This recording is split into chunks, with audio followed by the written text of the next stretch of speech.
I'm now going to drop the car back down to where it was. In 3, 2, 1. Okay, what do you think of it then? You want to drive? I'll do the steering, you do the pedals. So this car only has 5 control units compared to the Audi, which had 11. Let's see what problems show up.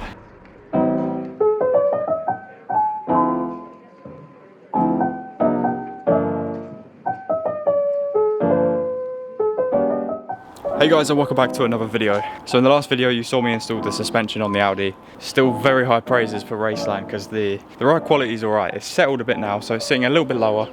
I'm sticking with my word on what I said last week. I need to get the suspension aligned. So I took it to Quick Fit, but they said because it's so low, they can't actually do anything. So yeah, they recommended another garage, which I'm gonna take it to now, but whilst I was on my way home, that's when I grabbed the copper grease. I thought, I might as well raise it. I'm gonna raise it just enough to get my hand through the tire, because that's what they said. If I can get my full hand over the top of the tire, then their clamps should be okay to wrap around it. So I'm gonna do that real quick.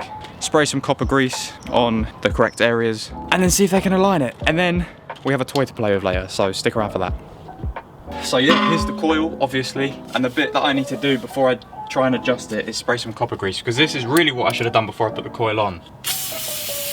It's probably going to make a lot of mess in my car, because I should have done this when it was off the floor. I don't really know how much I need, so now I'm just going to raise it up a little bit. It's booked in for 1:30 and it's about 11:30 now, so I got to be quick about this. But the fronts look a lot easier to wind up or wind down than the rears when it's on the car. The rears, you have such little space and it's so awkward, but I'm gonna give the fronts a go.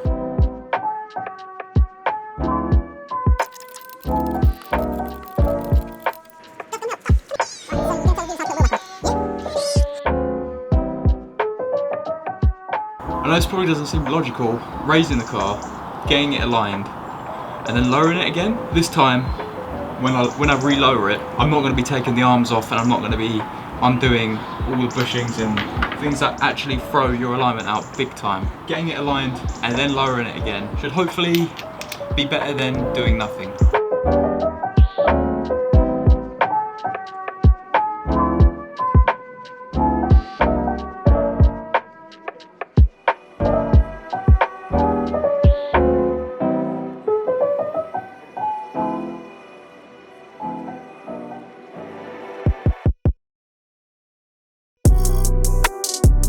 I ended up lowering the car more. I didn't think it could really get much lower, but it got low.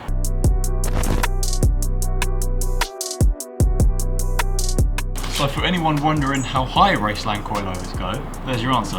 Right, I'm gonna go get my alignment done. So I'll see you guys in a bit.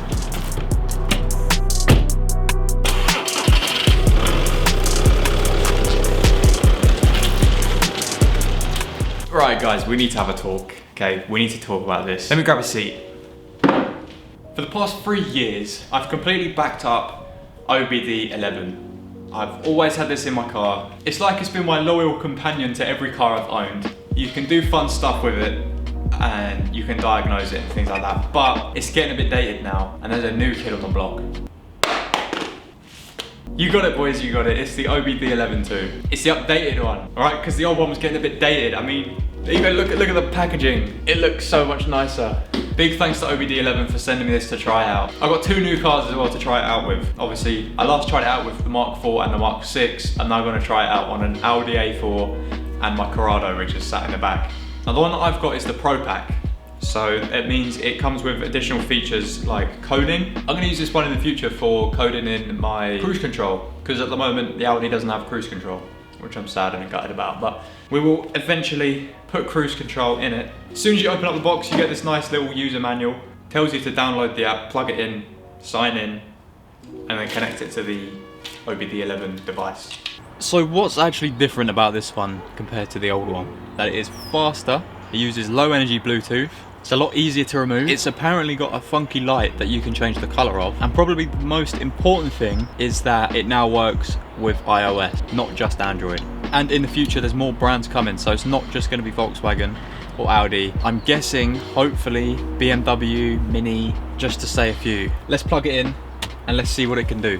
Ooh, right, so good time to buy one of these because it comes with 200 credits. And at the moment, I think they're giving away 200 credits as a Christmas bonus as well. So now's the time to get it. And the credits are used to unlock things quickly through the apps menu, rather than trying to unlock it all through coding and things like that. There's like a quick selection through the apps, and you can turn things on and off, change things like that. That's what the credits are used for.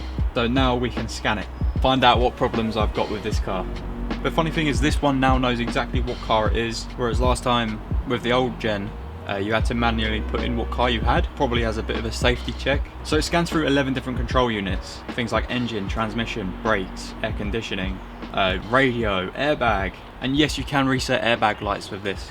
And it even goes through things like tyre pressure if you've got that. Loads of different things. I suggest you have a look on their website. It's come up with 4 faulty control units. Things that are highlighted in red is engine, navigation, comfort system and radio. So let's have a look at the engine. Ignition distributor engine speed input. And a good thing with these is you can just quickly Google them. Like that, I have no idea what it is, so I'm Googling it. So ignition failure sensor is used to check whether the spark ignition is occurred correctly or not. Let's go on Rostec. I highly suggest Rostec, they got everything. Engine doesn't start, speedometer inoperative, glow plug indicator lamp flashes. I've got none of those things, but it could be a speed sensor loose or faulty, and I need to check my speed sensor. Oh, hey Duff! Come on! Good girl. Oh, you haven't seen this car yet, have you? What do you think of it then? You want to drive? I'll do the steering, you do the pedals. You are a good girl. Yes, you are. Alright then, what do we think so far of the new OBDeleven device? So there's a link in the description if they want to buy it. Right, whilst we're here guys, if you are enjoying the video, please give the video a like. Duffy also says to please give the video a like because that means that she gets more treats. So do you want to do the steering now? And I'll do the pedals. Okay, right, so at the bottom of settings you can change the LED light, which I can't even see it, it's right at the bottom. Sure, we'll change it to, what colour goes well with this car? Red? So that's enough playing around with it. I want to see what apps this car has. It's got things like gauges, charts, parts market, that's new. No parts available, okay, that's probably something that's happening in the future. Right, apps. Comfort turn signal, change the amount of ticks the indicator does. I don't know if this one's going to work, but apparently this will show the speed limit of the area or the road that I'm driving in through the sat nav, so I'm going to turn that on. Lock, unlock, acoustic confirmation, obviously we have to have that on. Teardrop wiping, that's a cool function. After you spray your window wipers, the fluid, it will do one more wipe a few seconds later to get rid of any drops. Coming home time, I don't have coming home lights sadly. Reverse gear wiping, that's cool, but I had it on the Passat and the Passat blade was completely worn, so eventually it was just scraping the metal on the glass, so I'm not going to turn that on just in case. There's not really any room up there. I will get the camera in because it's raining. Come on. Come on. It's raining. You are. Hey. Hey. So there's not absolutely loads on this level of trim of the car, but as long as I got my acoustics down, I'm happy. Every single car I've owned, that noise has been completely different. That's a cute little clip, isn't it? If you're wondering what cool stuff you can do in your car, I really recommend going on their website and having a look. If you've got the S4 or the B6 or the B8, it might have automatically adjusting wing mirrors or reverse wing mirror like we activated on Lucy's Mark 6. Even the Passat had some cool stuff. If you are interested in getting one of these things, guys, do me a massive favour, please. Do me a solid, use my link in the description. It helps me out, it helps you guys out for your car. It would be a great investment. Like, I've had mine for 3 years and I've used it on every single car I've owned. I'm now going to put this car back down to where it was, now that the alignment's all done, all beautifully checked. So it's definitely worth getting your alignment done if you're thinking about changing your suspension. They showed me the graph of it before, and I was right about both wheels being sticking out the opposite directions. I'm now going to drop the car back down to where it was. In 3, 2, 1. Boom! I've actually properly measured it, so both sides should look the same. I'm now going to go see what OBDeleven can do for my Corrado. So let's connect to it and then let's scan it and see if I've got any faults. So this car only has 5 control units compared to the Audi which had 11. Let's see what problems show up. Okay, so we got 2 problems, one from the engine and one from the brakes. Let's go to the engine. This is telling me that the rev counter or the rev sensor is faulty. And to be fair, there is a bit of a rev hang, so it could be that sensor. Now let's try, what is it, the brakes? And the brakes are telling me that there's low voltage, so I think that will be a problem for another time. Moment of truth, does this car have any apps? I don't think it will, okay? My Mark IV had a few. I don't think this will have any. No adjustments, no retrofits, nothing in workshop. But can you see gauges? I don't think it's got any gauges either.